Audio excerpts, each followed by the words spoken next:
Boa tarde e obrigado a todos pela presença. Nesse trimestre, continuamos nosso ritmo de forte crescimento, alcançando o patamar de 300 mil carros na frota. Continuamos trabalhando e investindo na experiência dos nossos clientes e no processo de transformação digital para obter aumento da satisfação, ganho de produtividade e redução de custos. Reforçando nosso compromisso com sustentabilidade, divulgamos o nosso relatório anual, referente a 2018. Nele reportamos avanços significativos nos temas ambientais e sociais. Fomos reconhecidos pela Interbrand como a 20ª marca mais valiosa do Brasil, com o maior NPS dentre as 25 melhores empresas do ranking. Além disso, recebemos o troféu Transparência em relação às nossas demonstrações financeiras e fomos incluídos nos rankings Empresas Mais do Estadão, Broadcast Empresas, Melhores CEOs do Brasil pela Forbes e Empresas Mais Inovadoras do Brasil pelo Valor Econômico. Seguindo pelo nosso webcast, como vocês podem ver na página 2, a frota média alugada no RAC cresceu 34,3%, enquanto a gestão de frotas apresentou crescimento de 25,7%. Seminovos bateu recorde de vendas, totalizando 36.804 carros, o que representa um crescimento de 22,3% em comparação ao mesmo período do ano passado. Conforme comentei há pouco, a frota de final de período se aproximou da marca dos 300 mil carros, com crescimento de 35% em relação ao terceiro trimestre de 2018. Na página 3, podemos ver os destaques financeiros. A receita líquida cresceu 28,8% e o EBITDA cresceu 26,8% em relação ao mesmo período do ano passado. Nesse trimestre, observamos pressão nos preços e no crescimento de 15%. Por outro lado, a queda na taxa básica de juros e a menor alíquota efetiva de imposto de renda possibilitaram um crescimento de 28,8% no lucro líquido do trimestre, alcançando 205,9 milhões de reais. Para apresentar os detalhes do resultado do terceiro trimestre, passo a palavra para a nossa diretora de Relação com Investidores, Nora Lanari. Boa tarde a todos. Dando um pouco mais de detalhes sobre os resultados do trimestre, gostaria de começar pela divisão de aluguel de carros. Como podem ver na página 4, no terceiro trimestre de 2019, a frota média alugada cresceu 34,3%. São quase 132 mil carros alugados em média no trimestre. A receita líquida aumentou 29,7% quando comparada ao mesmo período do ano anterior. Na página 5, vemos que a diária média no RAC teve uma redução de 4,2% no terceiro trimestre de 2019 em relação ao mesmo período do ano passado, justificada principalmente pelo mix de segmentos, ambiente competitivo e de juros mais baixos. Nos 9 meses de 2019, a tarifa média apresenta queda de 1,2%. No ano, a taxa de utilização permanece estável, mesmo com a forte expansão da frota. Na página 6, mostramos a rede de agências próprias, ampliada em 17 unidades em relação ao final do ano de 2018. O sistema Localiza opera 598 agências em 6 países da América do Sul. Em agosto de 2019, concluímos a aquisição e integração da operação de aluguel de carros de franqueado Localiza, com operações em 6 agências em 4 cidades no interior de São Paulo, e frota de 2.715 carros, sendo cerca de 2.000 no RAC e o restante em gestão de frotas. Passando para a página 7, na divisão de gestão de frotas, continuamos apresentando forte ritmo de crescimento, com frota média alugada 25,7% maior e receita líquida aumentando 20,5% em relação ao terceiro trimestre de 2018. A diária média dessa divisão tem queda de 2,9%, refletindo principalmente a precificação dos novos contratos e a renovação dos já existentes em um contexto de menores taxas de juros. Seguindo para a página 8, mostramos a movimentação de compra e vendas no período. No trimestre, compramos 59.794 carros e vendemos 36.804, um aumento de quase 23 mil carros e um investimento líquido de 1,2 bilhão de reais. Em comparação ao terceiro TRI de 18, o volume de carros comprados cresceu 34,5%. Nos 9 meses de 19, a companhia comprou perto de 160 mil carros e vendeu mais de 106 mil carros, apresentando adição líquida de 52.721 carros, praticamente igual à adição líquida de frota do ano inteiro de 2018. Na página 9, mostramos a rede de seminovos. Fechamos o semestre com 113 lojas em 73 cidades e as vendas superaram a marca de 12 mil carros por mês, atingindo 36.804 carros vendidos no trimestre. O aumento de 22,3% nas vendas do terceiro trimestre de 19 em comparação a 18 foi suportada pela abertura de novas lojas e eficiência na venda. Até o final do ano, está prevista a abertura de mais de 10 lojas das necessidades crescentes de renovação de frota. Na página 10, podemos ver a frota de final de período, atingindo aproximadamente 300 mil carros, com um crescimento de 39% no aluguel de carros e 31,9% na gestão de frotas. Passando para a página 11, vemos o aumento da receita líquida consolidada em 28,8%, quando comparada ao terceiro trimestre de 2018. As receitas líquidas de aluguéis apresentaram aumento de 27,3% no trimestre, enquanto a dos seminovos cresceu 29,9%, devido ao crescimento de 22,3% no volume de vendas no terceiro trimestre e aumento de 6,2% nos preços médios dos carros vendidos no período do ano anterior. A margem EBITDA no RAC teve um aumento de 1,1 ponto percentual e atingiu 36,2%. Na divisão de gestão de frotas, a margem ficou em 61% no trimestre, menor em 5,7 pontos percentuais quando comparada à do terceiro trimestre de 2018. A queda na margem da divisão de gestão de frotas reflete a reprecificação dos contratos em ambiente de juros mais baixos e o aumento das despesas em tecnologia e melhoria de processos. Seminovos apresentou margem de 2,6% nesse trimestre, consolidando a recuperação da margem que reflete o aumento do patamar da depreciação observado nos últimos trimestres.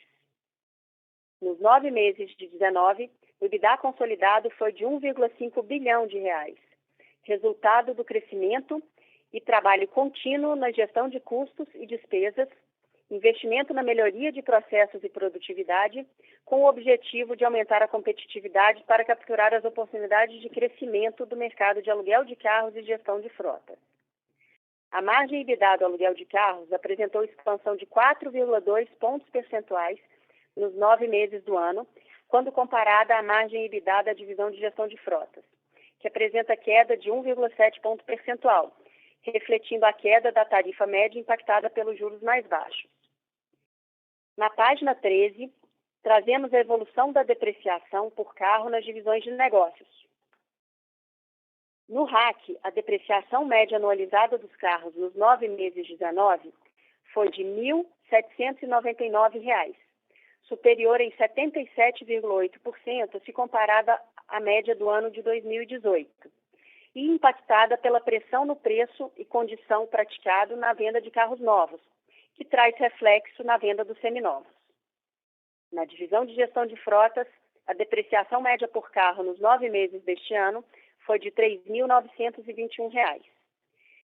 O aumento da depreciação aqui ocorreu principalmente em função da dinâmica de preços e da utilização do uso do método SOID na contabilização das despesas de depreciação nessa divisão. Na página 14, o EBIT consolidado no terceiro trimestre de 19 atingiu 345,5 milhões de reais, representando um crescimento de 15% se comparado ao terceiro trimestre de 2018, devido ao aumento de 26,8% no EBITDA, compensado pelo aumento de 63,9% na linha de depreciação de carros e outros imobilizados. A margem EBIT na divisão de aluguel de carros foi de 26,9% no terceiro TRI de 2019, representando queda de 2,9 pontos percentuais em relação ao terceiro trimestre de 2018. Na divisão de gestão de frotas, a margem EBIT foi de 46%, redução de 4,4 pontos percentuais em relação ao mesmo período do ano anterior. A queda na margem EBIT da divisão de gestão de frotas é reflexo da menor margem EBITDA e maior depreciação dos carros. Os juros menores permitem margem EBIT menor com manutenção do spread em patamares saudáveis, que, sobre uma base de capital maior, resulta em maior geração de valor para os nossos acionistas. Na página 15, o lucro líquido do terceiro trimestre foi de 205,9 milhões de reais, um crescimento de 28,8% em comparação ao terceiro trimestre de 2018, em função do aumento de mais de 106 milhões de EBITDA, parcialmente compensados pelo aumento de 71,2 milhões na depreciação de carros e outros, das despesas financeiras praticamente estáveis e menor alíquota de imposto de renda. Na página 16, demonstramos a geração de caixa antes do crescimento, de 898,4 milhões de reais nos 9 meses deste ano. No ano, a companhia consumiu 1,6 bilhão de caixa em razão do aumento de 52.721 mil carros na frota, o que demandou um capex líquido para crescimento de cerca de 2,4 bilhões de reais. Como visto na página 17, o aumento de capital concluído em fevereiro foi usado para suportar boa parte do crescimento da frota nos 9 meses de 2019. A dívida líquida 7,2% no ano. Como vocês podem ver na página 18, ao final do terceiro trimestre, tínhamos um perfil de dívida confortável, com a sétima emissão de notas promissórias da Localiza. Os recursos obtidos foram usados para a recomposição do caixa da companhia após a forte compra de carros. Na página 19, vemos que o indicador dívida líquida EBITDA nesse trimestre ficou em 2,7 vezes, um patamar saudável e que nos permite manter o ritmo de crescimento. Gostaria agora de retornar a palavra ao Maurício para falar da nossa geração de valor. Para encerrar, gostaria de destacar a evolução do spread ROIC versus custo da dívida, que pode ser visto na página 20. O ROIC acumulado do ano atingiu 12,1%. Quando comparado com o custo da dívida após impostos, que foi de 4,8%, obtivemos spread de 7,3 pontos percentuais. Esse nível de spread, combinado com o forte crescimento da base de capital investido, resulta em uma crescente geração de valor da companhia. Como sempre, reafirmamos nosso compromisso com o crescimento e a geração de valor para os nossos acionistas. Ficamos agora à disposição de vocês para responder as perguntas. A nossa primeira pergunta vem de Vitor Mizuzaki, do Bradesco BBI. Senhor Vitor, o senhor pode prosseguir. Oi, bom dia. Eu tenho duas perguntas sobre depreciação.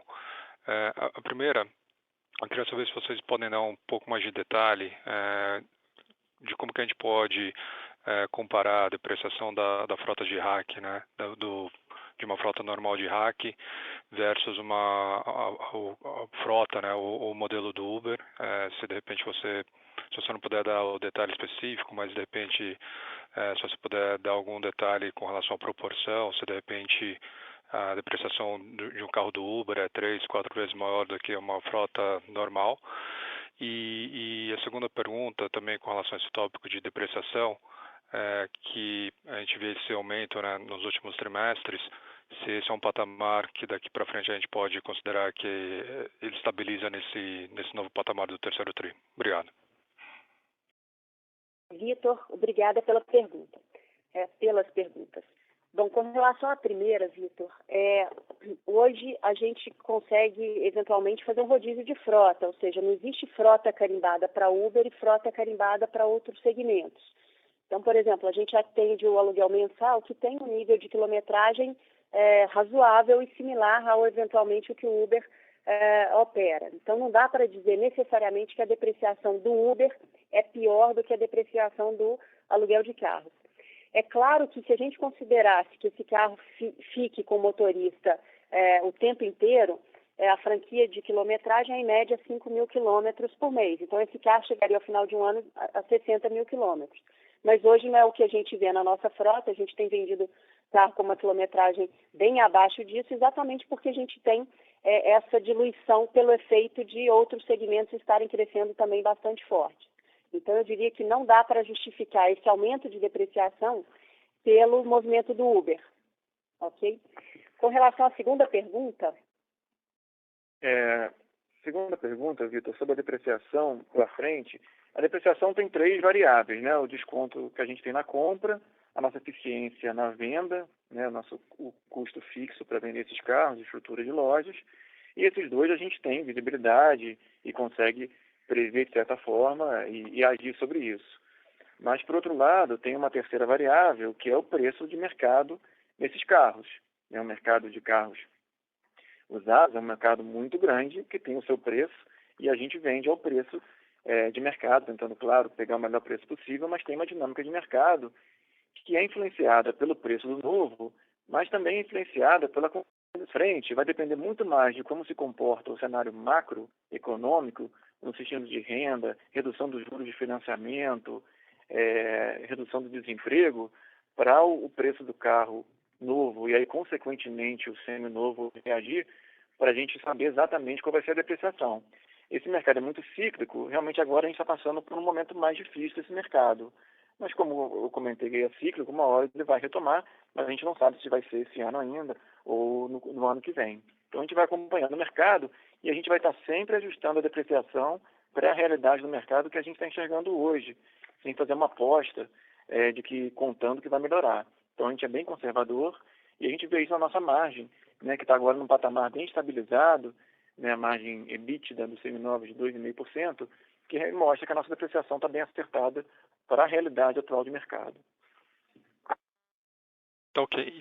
Só fazendo um follow-up da questão da depreciação do Uber, mas Nora, se a gente tentar fazer uma comparação, por exemplo, do Uber versus tua frota de loja de aeroporto, dá para a gente tentar ter alguma ideia de proporção de quão maior é isso? Ô, Vitor, só como referência, hoje a gente tem vendido carros, vocês olham os carros que estão disponíveis em seminovos, com cerca de 32 mil quilômetros, por volta disso. Um carro do Uber seria 60 se ele permanecesse com o motorista o ano inteiro. Dá para dizer que dobra a depreciação? Não necessariamente, mas acho que vale frisar, obviamente, que uma depreciação esperada maior do Uber, ela está precificada, ou seja, os nossos preços de aluguel de Uber já refletem a depreciação que a gente aloca para o Uber, dado o uso desse ativo. Tanto a depreciação quanto a manutenção estão precificadas ali. Mas eu não sei se é justo dizer que dobra a quilometragem, dobra a depreciação. Tá ótimo, obrigado. Nossa próxima pergunta vem de Lucas Marquiri, da BTG Pactual. Senhor Lucas, o senhor pode prosseguir. Olá pessoal, bom dia, Nora, Maurício, obrigado pelo call. 2 questões do meu lado aqui, mais concentrando no RAC. Se puderem comentar um pouquinho o comportamento da tarifa, aí, a gente viu uma tarifa um pouco mais agressiva nesse trimestre. Entendo aqui que tem um efeito de mix, mas tem também um efeito aí de competição. Se puderem ponderar um pouquinho qual que foi mais forte, enfim, como é que vocês estão vendo a tarifa, o que motivou aí esse comportamento no trimestre, acho que seria legal esclarecer isso daí. E um segundo ponto, olhando também para a margem do RAC, queria entender se a margem aí foi toda explicada pelo movimento de tarifa ou se teve algum custo, assim como no GTF, alguma coisa de tecnologia, alguma coisa de processo, para justificar um pouco a margem no RAC também. Acho que seriam esses 2 pontos, pessoal. Obrigado. Lucas, obrigado pela pergunta. Em relação à tarifa média do RAC, a maior parte foi mix. Tá? Em segmentos que tem tarifa mais baixa, que tem o mesmo retorno, mas tem tarifa, né, de receita mais baixa. Mas sim, teve uma parte que foi aumento de agressividade, tá? Principalmente no segmento de pessoa física. Então, tem os 2 fatores, mas a maior parte é efeito mix nessa redução da tarifa média. Tá?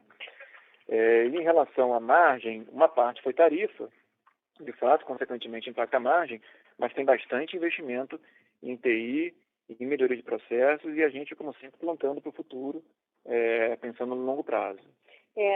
O Lucas, só para ajudar, aí, quando a gente olha para a manutenção, ela subiu bem em linha com o crescimento da frota, né? Então a gente consegue ver que não está aí. Abrindo as linhas, você vai ver serviço de terceiro, comissões e publicidade. E aí, serviço de terceiros, TI tem um peso bastante relevante. Então a gente está investindo bastante aqui internamente em melhoria de processo. E é óbvio que isso é para plantar o futuro, né? A gente tende a lançar essas despesas como OPEX e a gente quer ver o impacto delas à medida que a gente desembolsa.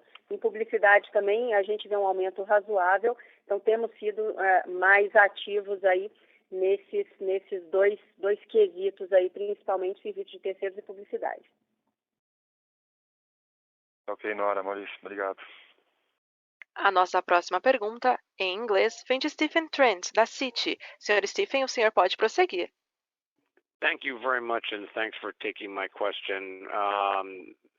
Some were already answered, but I was wondering if you could provide some color on the movement of your after-tax cost of debt, as it seems to have lagged what's going on in the broader market, as well as the movements that we've seen on an historical basis from the company's debt costs.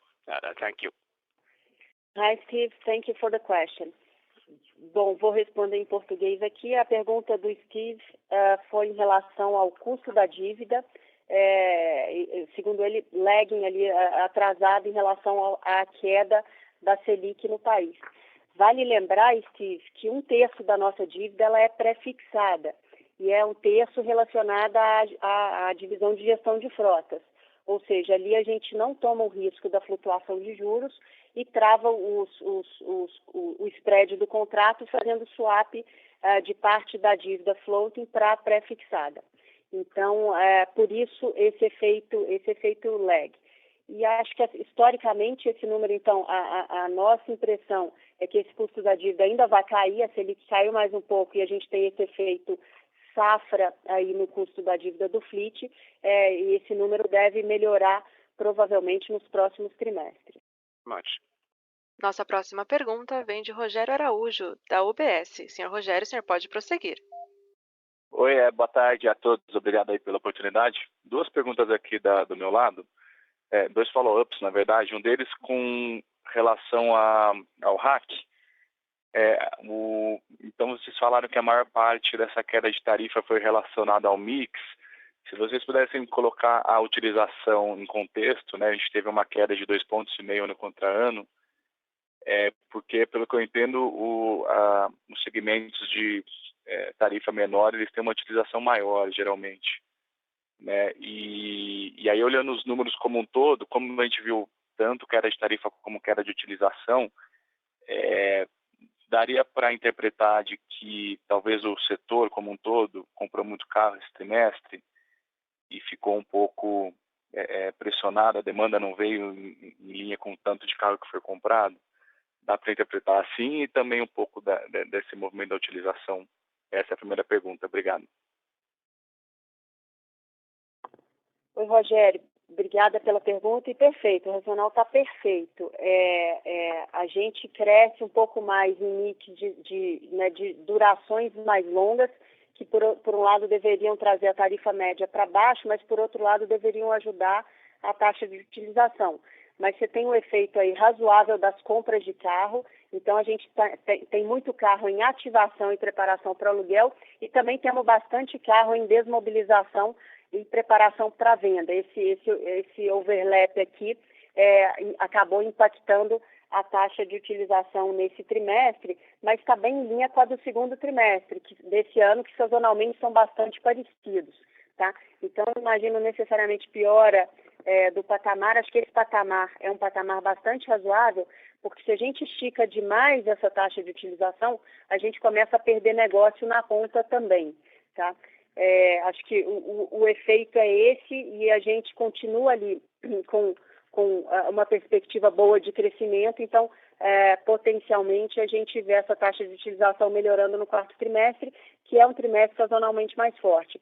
E eu lembro só um ponto adicional, que é a incorporação do franqueado de Ribeirão Preto, né?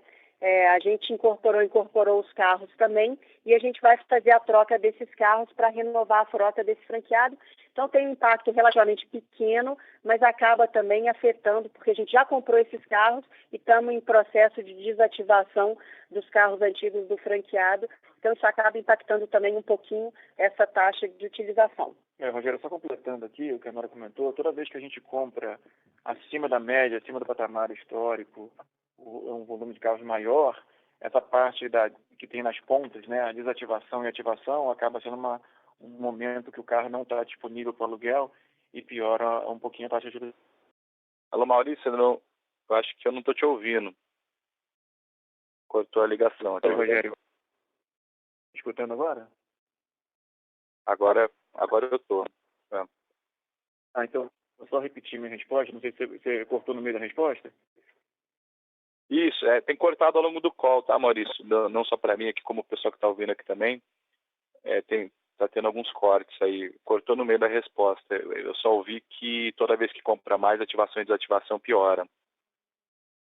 Isso, a ativação e a desativação, que são momentos em que o carro não está disponível para o aluguel, fazem com que a taxa de utilização piore. Então, em momentos de aumento do nível de compras, é natural ver um pouco de utilização pior e depois isso normaliza. Perfeito. Obrigado. Meu segundo follow-up é com relação aos seminovos, né, desses três pilares, essas três variáveis que você comentou, Maurício. A terceira é preço de mercado, né, o que aparentemente piorou, né, pelo esse aumento de depreciação que vocês fizeram no trimestre.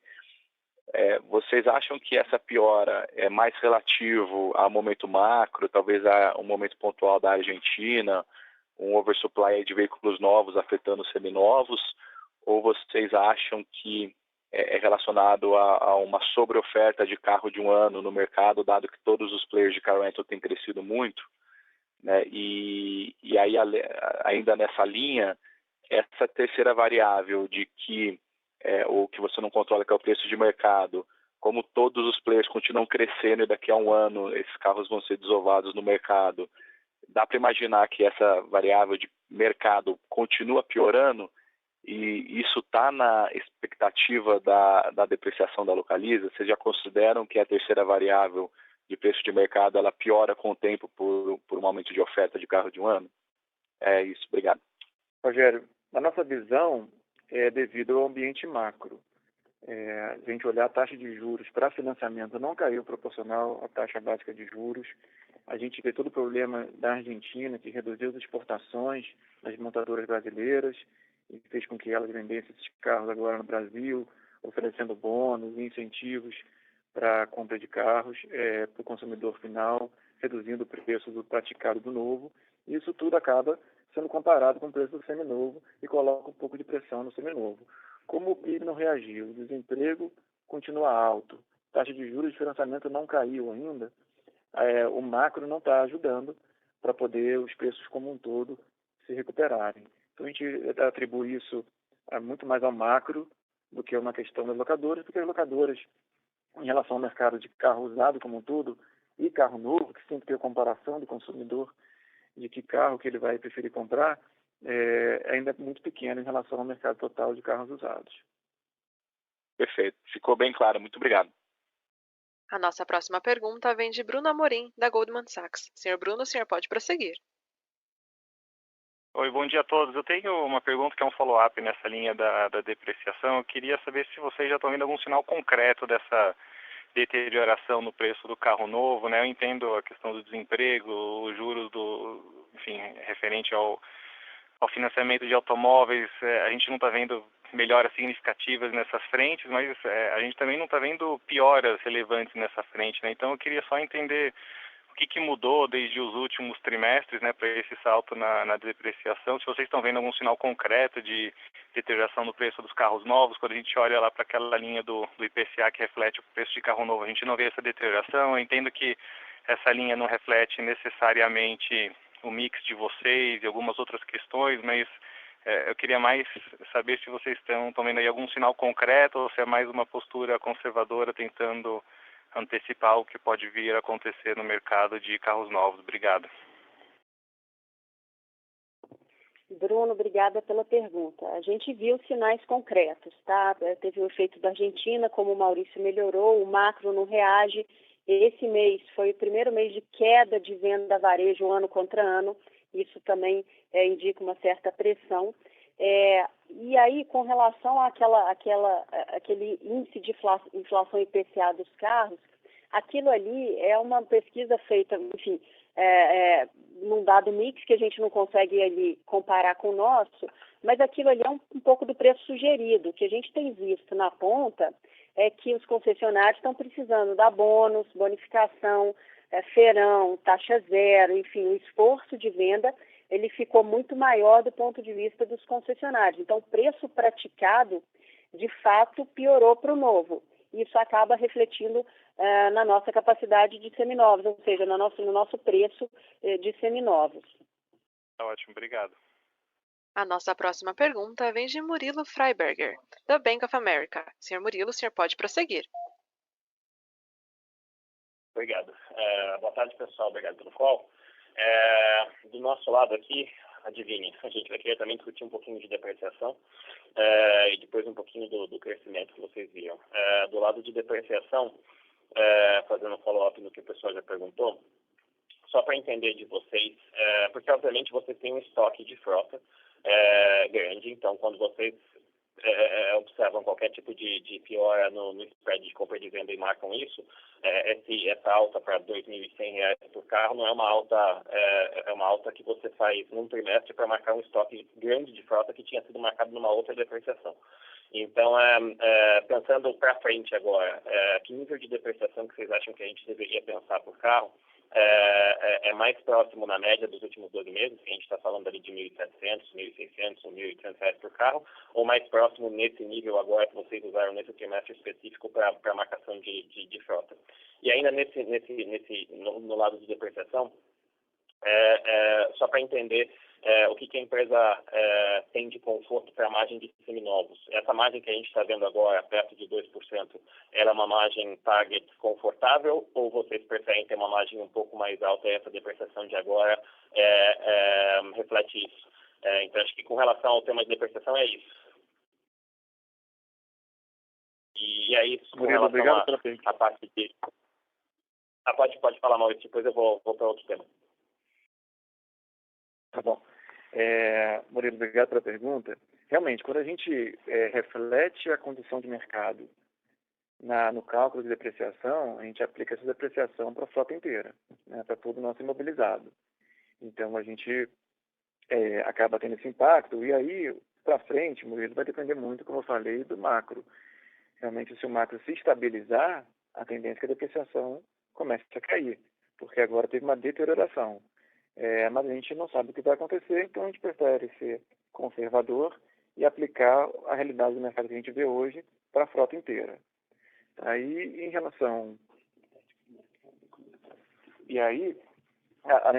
à nossa margem, a gente está confortável nesse patamar entre 2% a 3% de margem de seminovos. Se você olhar no RAC, está 2%, né, na seminovos está mais alto, 7%. Isso até explica, se você olhar no trimestre a trimestre, que a depreciação do RAC subiu, mas a depreciação da gestão de frota até caiu esse trimestre, porque a margem está no patamar até acima do que precisava estar. Então, a gente vai ajustando isso de forma a convergir para ter uma margem consolidada entre 2% a 3%. Sim. Só para terminar esse tema, olhando do ponto de vista de invested capital, hoje o preço médio que vocês estão pagando em carro novo, para você está um pouco abaixo do budget que vocês tinham no início do ano ou está em linha? Porque, obviamente, o que a gente vê quando vê a pior de mercado é a parte, quando a gente está tentando calcular o ROI, que a gente está vendo a parte do earnings flow agora, que é a marcação de mercado de uma frota para baixo. É muito menos visível para a gente, dado que o estoque de carro que vocês têm em invested capital, ele muda de maneira mais gradual, o lado de invested capital. Com relação a preço médio de compra de carro, está melhor do que vocês imaginavam que seria? Não, Murilo, o preço de carro está bem em linha com o que a gente projetou no budget, tá? Não tá melhor, está em linha. E a última pergunta aqui, só mudando de assunto, olhando para crescimento. Teve uma aceleração de volume nesse TRI agora. Se a gente, obviamente, eu sei que vocês não abrem essa informação por motivos comerciais no detalhe, mas se a gente pudesse só comentar um pouquinho com relação aos vários segmentos dentro da empresa, a performance desses 35%, eu imagino que, obviamente, Minibiz e Uber são os grandes, o Minibiz é driven pelo Uber, é o grande driver, mas como que está o comportamento de retail, o comportamento de, enfim, dos outros segmentos que a gente olha dentro de replacement, dentro do hacking? Se vocês pudessem dar uma cor, obviamente não preciso, mas uma ideia de como está o pace de volume em cada um dos segmentos seria interessante. Murilo, em relação ao crescimento, de fato, o segmento que mais cresceu foi o segmento de ride sharing, mas o segmento de pessoa física também cresceu bastante. E mesmo os outros segmentos, todos cresceram mais que 2 dígitos. Então, a gente não teve nenhum segmento de single digit. Então, isso mostra que a gente está no crescimento consistente em todos os segmentos. Claro que uns puxam mais, como ride sharing em pessoa física, mas todos cresceram 2 dígitos. Excelente. Obrigado, Maurício. Nossa próxima pergunta vem de Pedro Bresser, da Bresser Asset. Senhor Pedro, o senhor pode prosseguir. Boa tarde, Nora, Maurício. Minha pergunta é ainda na linha do que o estava perguntando. O que eu entendi é que o preço de compra de carro de vocês não está abaixo do que vocês tinham previsto. Mas eu tinha aqui uma lógica na minha cabeça de que quando o preço do carro novo cai, o capital investido de vocês também está diminuindo, né? Se vocês mantiverem o spread entre o preço da venda e da compra e da venda, no final das contas, aquele carro novo vai ter um retorno um pouco melhor até do que os outros e poderia anular o efeito dessa queda de preço. Então, primeiro, eu queria saber se essa lógica ela é válida, se funciona dessa maneira mesmo. E outra coisa, a gente falou bastante de preço, mas demanda de seminovo, né? Como que vocês estão sentindo, como que está para desovar esses carros no mercado, os carros de vocês, que acho que é uma coisa que nos próximos trimestres só vai aumentar a demanda de vocês por vender, né? Vamos dizer assim. Então, queria entender de vocês quão confortáveis vocês estão com o número de carros que vocês precisam vender aí para frente. Obrigado. Oi, Pedro. Obrigada pela pergunta. A sua lógica está perfeita, tá? Teoricamente, essa pressão agora no preço do carro novo vai refletir na nossa compra. Só que se a gente sentiu ela de forma mais relevante agora, né, a partir de agosto desse ano. Então, possivelmente, a gente começa a comprar carro um pouco mais barato também, tá? Essa é pelo menos a tese. E é por isso que, assim, tudo mais constante, voltando um pouco na pergunta do Murilo também para ajudar, você tem esse efeito, entre aspas, one-off, que é ter que ajustar toda a frota operacional, a depreciação em toda a sua frota. Então, teoricamente, ela deveria acomodar num patamar um pouquinho mais baixo, tudo mais constante. Mas, de novo, a gente ainda depende do macro e de uma recuperação ali um pouquinho mais consistente. A gente já viu a taxa de financiamento caindo para a pessoa física, mas ela estava girando 25% por ano e agora está 22% por ano. É muito pouco comparado à queda da Selic recente, né? Bom, dito isso, o racional faz sentido, então a gente imagina que consiga comprar um pouco melhor também à medida que o preço do novo caia, tá? E aí, do ponto de vista de capital investido, isso acaba sendo favorável. Com relação aos seminovos, Pedro, nós estamos confiantes que vamos fazer a venda do volume que a gente precisa. O mercado não está fácil, mas está ok, né? Então, existe, obviamente, um desafio da venda e, inclusive, por isso, a gente sinalizou no release que a gente abre pelo menos outras 10 novas lojas esse trimestre, o 4º trimestre. Porque para fazer esse volume que a gente vai precisar fazer, a gente vai ter que aumentar a capilaridade e o alcance da nossa rede, mas estamos confiantes que vamos fazer esse volume com preço. Nossa próxima pergunta vem de Alexandre Falcão, do HSBC. Senhor Alexandre, o senhor pode prosseguir. Bom dia a todos. Pela pergunta. Eu vou continuar no tema de seminovos e a dificuldade ou não da venda de carros. Eu queria que vocês comentassem um pouco como é que vocês estão incentivando o pessoal na ponta para vender carro, e dado que você tem esse problema tanto no macro quanto na competição, quer dizer, todo mundo está vendendo muito carro entre 1 e 2 anos, como é que você imagina que você vai conseguir subir ainda mais o volume, dado que aparentemente não tem nenhum tipo de sinalização que o mercado, que a parte macro vai melhorar? Isso posto, né? Dá para imaginar que daqui para frente essa depreciação deve continuar subindo, ou você acha que você está confortável com o ambiente atual, com esse nível de depreciação por carro? Obrigado. Falcão, obrigada pela pergunta. Lembrando que esse nível de depreciação é um dos mais altos históricos, né? Então, a gente fez um ajuste razoável na depreciação para refletir o que a gente está vendo hoje no mercado de seminovos, reflexo do novo, como a gente mencionou. A gente acha que vai fazer esse volume adicional de carro para vender, aumentando a capilaridade, como eu mencionei. Então, tem cidades ainda que a gente não estava presente, estamos abrindo lojas. Um exemplo é a própria Ribeirão Preto, que a gente acabou de incorporar o franqueado, e na região essa região absorve aí algumas lojas de seminovos. Então, nós estamos abrindo, por exemplo, nessa cidade, e é um mercado que é um mercado pujante. E nesse sentido, a gente entra com produto de nicho que é muito bom, porque é um carro de 1 ano, que já tomou o primeiro impacto de depreciação, mas ainda muito bem conservado. Então, a gente acha que, aumentando a capilaridade, a gente faz o volume que a gente precisa fazer. Então, não entendemos que essa depreciação é estruturalmente mais alta. A gente está entendendo que ela é um efeito da condição atual de mercado e não necessariamente de gargalo em venda. Tá? Bom, com relação ao pedaço da sua pergunta em termos de outras locadoras colocando carro de 1, 2 anos em mercado, verdade, mas nós temos mix diferentes e quilometragens diferentes. Então, cada um tem o seu produto e acaba sendo um produto com um nicho ainda pequeno. A gente acha que, na verdade, falta oferta. Se tiver oferta de um carro de 1 ou 2 anos de qualidade, o mercado absorve, desde que a gente aumente a capilaridade e aumente o alcance dessas lojas próprias. Ótimo. E algum tipo de mudança no incentivo só na ponta? Você imagina que essa é uma outra alavanca que você poderia apertar também para ter mais, para conseguir mover mais casos? Você não cogita fazer isso nesse momento? Falcão, a gente já fez alguns ajustes no passado, mas a gente entende que tem um modelo de incentivo que está bastante alinhado. Temos um time que é muito competente, o turnover é muito baixo e a gente entende que tem capacidade para vender com os incentivos atuais. Ótimo. E aí, eu tenho só uma outra pergunta. Eu queria falar um pouco de financiamento e de alternativas de financiamento. Vocês estudam mudar um pouco?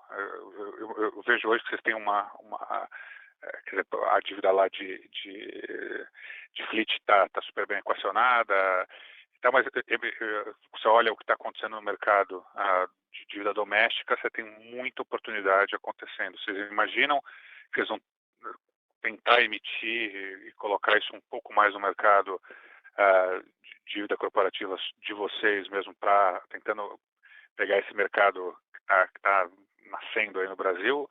Vocês imaginam que não vai ter nenhuma mudança estrutural nesse sentido para vocês? Obrigado. Oi, Falcão. A gente está sempre monitorando muito de perto o mercado. A gente é um emissor frequente, tanto na Localiza quanto na Localiza Fleet. Esse ano a gente já fez bastante emissão e estamos sempre atentos a tudo que está acontecendo, conversando com as instituições financeiras e vendo as oportunidades que a gente tem. O mercado está mudando muito, está reaprendendo a trabalhar agora no cenário de juros mais baixo, e qualquer oportunidade que aparecer, a gente está atento a ela. Uma coisa aconteceu esse trimestre, que a gente divulgou amplamente, foi que a gente fez o registro de companhia aberta tipo B para a Localiza Fleet, tem o objetivo de captar renda fixa, nos mesmos níveis e taxas que a gente consegue hoje na Localiza. Isso já traz uma redução do nosso custo de dívida, e a gente vai continuar trabalhando tanto na Localiza quanto na Localiza Fleet para ver o melhor bolso, né, que reduz o custo e com os prazos adequados, considerando nosso conservadorismo no perfil da dívida, para suportar o crescimento. Então, nós estamos atendo a tudo isso, sim. Ótimo, obrigado. Nossa próxima pergunta vem de Lucas Barbosa, da Morgan Stanley. Senhor Lucas, o senhor pode prosseguir.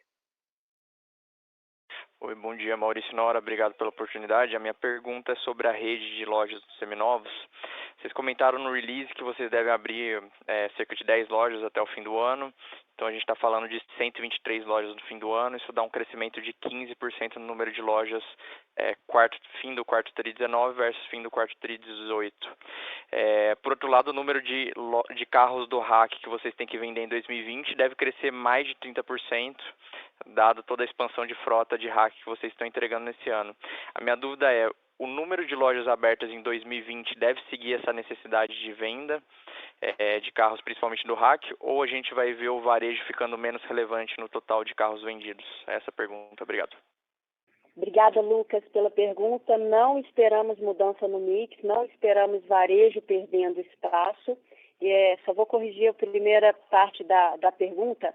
Em pelo menos 10 novas lojas, tá? Esse ano, sem contar o ano que vem. Então, pode ter certeza que ano que vem também a gente continua com um ritmo forte de abertura de lojas para suportar esse crescimento sem necessidade de mudança de canais ou mudança de mix relevante. Agora, é claro que a opção de ter esses canais, ela é uma opção positiva e a gente entende que consegue navegar bem aí nesses canais em função de um macro, né, de um cenário macro que se coloca presente. Mas não esperamos nenhuma variação relevante e vamos abrir mais loja para manter um patamar de venda varejo saudável. Perfeito, Nora. Muito obrigado. Nossa próxima pergunta vem de Alberto Valério, da UBS. Senhor Alberto, o senhor pode prosseguir. Boa tarde, obrigado aí pela oportunidade de fazer mais uma pergunta aqui do nosso lado. Eu queria ver se vocês poderiam fazer um comentário como é que está o ambiente competitivo no RAC, né? Se as outras competidoras seguiram a Localiza e baixaram o preço também, se vocês conseguem monitorar isso. E o que a gente pode esperar aí para os próximos semestres, se continua uma aceleração do crescimento, o crescimento estabiliza ou diminui no RAC e no Fleet. Muito obrigado. Oi, Alberto, obrigada pela pergunta. A gente percebeu, sim, uma agressividade maior dos principais competidores. Como o Maurício mencionou no início do call, em geral, a gente notou essa agressividade e o segmento de PF foi o que o Maurício sinalizou que a gente viu um pouco mais. Me repete, por favor, a segunda pergunta, Alberto. Sobre o volume, se a gente pode esperar aí uma aceleração para os próximos semestres, tanto no RAC quanto no Fleet, se mantém a aceleração, se o crescimento continua acelerando, se ele vai ficar mais nivelável, se vai diminuir um pouquinho. Bom, no RAC, essa maior agressividade, ela acaba se traduzindo em maiores volumes também. Então, os volumes vieram de fato mais fortes. Quarto trimestre, a gente tem o efeito da sazonalidade de férias de verão. Então, tende a ser um trimestre positivo para a companhia e com mix um pouco maior em pessoa física, potencialmente ajudando. No Fleet, a gente tem, obviamente, ambições de crescimento bastante relevantes também, mas a gente nota que é um mercado com menores barreiras de entrada e, do nosso lado, a base de comparação vai ficar um pouquinho mais apertada nesse quarto trimestre, que foi quando a gente começou a descolar o crescimento no ano passado. Então, a gente espera a manutenção de um ritmo de crescimento forte, mas não dá para dizer necessariamente que vai haver aceleração. Muito bom, obrigado, viu? A nossa próxima pergunta vem de Lucas Barbosa, da Morgan Stanley. Senhor Lucas, o senhor pode prosseguir. Oi, Maurício Nora, obrigado por pegarem mais uma pergunta minha. Eu só queria entender como que vocês estão vendo o mercado de aluguel mensal para pessoa física. A gente viu a competição avançando bastante nesse nicho. Queria entender como que está para vocês a estruturação de um produto para esse nicho e quão relevante esse mercado pode virar para o crescimento dos próximos anos. É isso, muito obrigado. Oi, Lucas. Obrigado pela pergunta. A gente acredita muito nesse mercado. Nós fomos os pioneiros, os primeiros a lançar o aluguel mensal Flex. né, localiza aluguel mensal flex, temos o produto e estamos sempre avaliando como a gente pode melhorar a experiência do cliente para capturar as oportunidades de segmento que a gente acredita que vai crescer ainda mais, e com a mudança do ownership, né, para o uso, a gente acredita que tem um potencial muito grande de crescimento. Então, como eu falei no começo, a gente, a companhia, para dar uma experiência cada vez melhor para o nosso cliente. Ótimo, Maurício, muito obrigado. Bom, a gente tem uma pergunta aqui via webcast do José Eduardo aqui da Pragma. Ao longo do trimestre, houve alguma mudança na diretoria de compra de carros? Houve sim, Zé Eduardo, obrigada pela pergunta. Fizemos a transição ali do Cláudio Zatar, que era o nosso head de compras. A saída foi programada e o time interno é um time sólido para suprir essa saída. Tá? E já estamos em processo ali de contratação. Lembrando que para fazer perguntas, basta digitar *1. Com licença, para encerrar, passo a palavra ao senhor Maurício Teixeira. Obrigado a todos pela presença e nosso time de RI estará à disposição para qualquer esclarecimento adicional. Um ótimo dia para todos.